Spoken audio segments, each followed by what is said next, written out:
Nordson Electronic Solutions. Everything you need for precision automated fluid dispensing, conformal coating, plasma surface treatment, and selective soldering.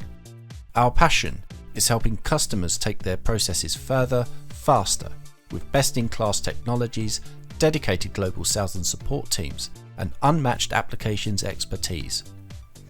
From the names you respect, Asamtec Fluid Dispensing and Conformal Coating, March Plasma Treatment, and Select for selective soldering, we offer years of experience in advanced technology solutions for electronics manufacturing. Take your electronics assembly process further, faster.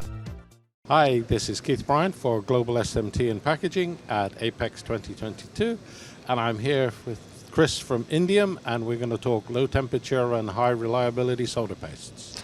So, sir, I guess I say over to you and tell us about it. Sure. Thanks for having us here.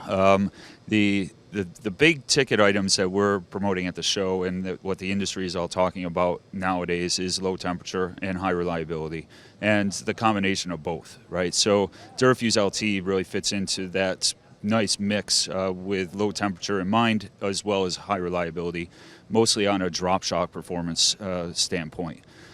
So when you're comparing the Durafuse LT to the SAC 305, we can actually get higher reliability drop shock performance than the SAC 305 with the Durafuse LT. And that's a really unique and really a really big advancement for the industry, because up till now we've just had bismuth alloys, and bismuth by nature is very, very brittle. So it is really a great technological advancement from a material science standpoint.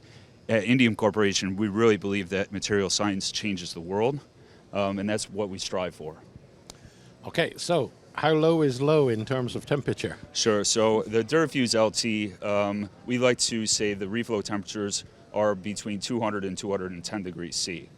We are working on further development to bring that temperature down even further to 190, 180, 160, so on and so forth.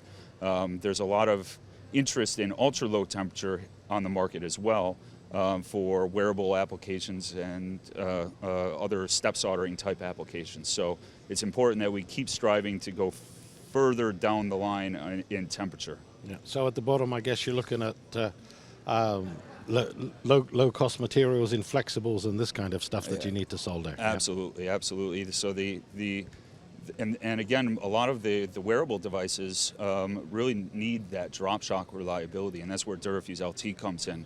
There still are a number of applications like servers, TVs that don't care about drop shock performance, right? So they can use the bismuth type alloys. However, they're more interested in better thermal cycling reliability than drop shock reliability. So we have the Bismuth Plus alloy coming out. That is right up their alley. It's a higher thermal cycling performance material, but still incorporates the bismuth in the alloy. Yeah, servers have been a big issue because of the size of the boards, the cost, the thickness of the boards to get soldered, and you know it's really been a challenge with the bismuth stuff. Yeah. So you know it'd be good to have something that's going to perform a lot better for them. No, absolutely. Yeah. And then, you know, we're taking our Durafuse technology to a whole nother realm as well, where high reliability alloys are important for higher thermal cycling performance in the automotive realm, in the server realm, and we're coming out with a Durafuse HR as well, high reliability for HR. So one of the challenges with high reliability alloys has been voiding. And with our new Durafuse technology that we're developing, we're going to reduce voiding with that technology as well as improve the thermal cycling performance of the alloy.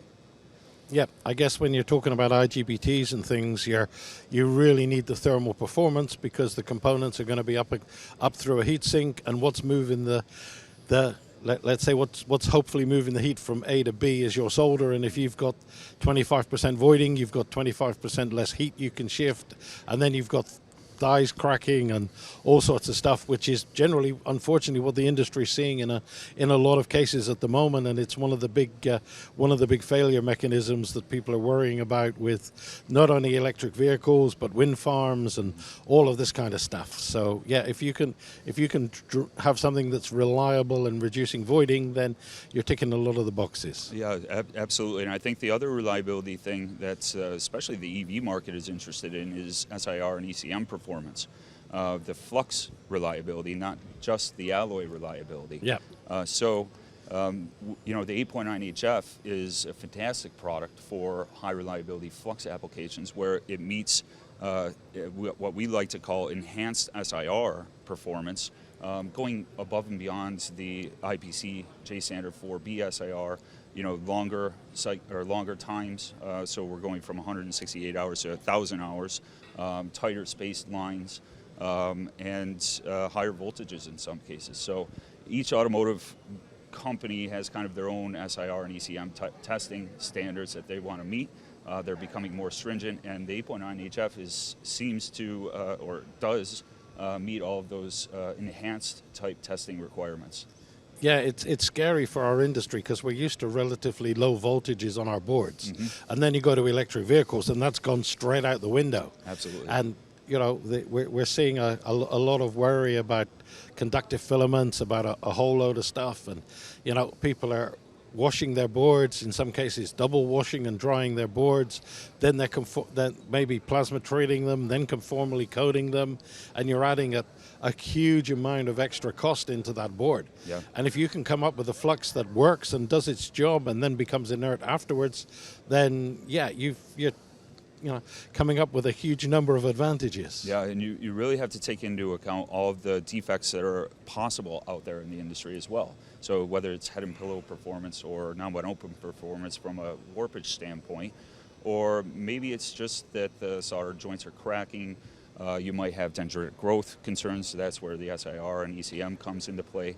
So you know, we're looking at the industry's problems, and we're trying to solve those problems with material science advancements. So it's really a unique time within the industry, I think, where there's all these new developments and new technologies that we're trying to build. And each of them are bringing new challenges to the table. So it offers the opportunity for some of these new technologies to come into play and really solve the problems of the industry. Yeah, it's one of those things. It doesn't really matter where you're sitting in our industry now. Material suppliers probably more than others, but you're no longer a supplier, you're a solution provider, and the problems in a lot of cases are still very new. And you know, when you fix something, when you bring the temperature down, and then you had brittleness, and that didn't work, and now you have to try and do other stuff to still stay where you are. And yeah, your R&D team must be pretty much tearing their hair out from month to month as something new pops up to hit them. Well, that's the exciting part about this industry is technology is always advancing, it's always changing, and there's always new challenges to solve. You know, I always said I'd rather be busy than bored. Well, there's certainly plenty of opportunity within this industry to be busy. Yeah, and the speed of things, you know, we talk about Moore's law for the semiconductors. We don't really have a parallel for surface mount assembly, but if we had one, you know, it's like moved up 4 gears in the last 2-3 years. Oh, for sure. For sure. Yeah, and that puts, you know, an exponential strain on guys like yourselves to come up with the really good solutions for things that are there. You know, I can remember it wasn't that long ago when people were saying, well, you know, you either have to live with all the damage you're going to do with a really high temperature reflow, or you're going to have to live with brittle joints. And, you know, all the people were coming back at seminars and presentations that I attended and saying, well, you know, we can't have A and we can't have B, but, you know, we need something else. And, you know, it's got to put a lot of pressure on all of you guys out there to develop stuff. And it's good that you're coming up with so many solutions. Yeah, lots of new solutions from Indium Corporation on lots of different fronts, whether it's the mobile industry with miniaturization, the infrastructure industry with 5G implementation, the automotive with EV. There's so many new challenges out there that we're developing products for, that we already have products for, and didn't maybe know about it at first. A lot of our products, oftentimes they meet the needs of the future requirements, and we don't know until we get there, though. That's another exciting part of experimentation and product development. Yeah, and I have to say it's good. Indium has always been known for its strong R&D and great new products, and it's good that you've come in and shared with us to show that, I won't say things are staying the same, but they're actually moving faster than they were before, and probably if we were to come and sit here in another year, they'd be moving even faster. Absolutely. So thank you for coming in and sharing with us. Thank you very much, Keith.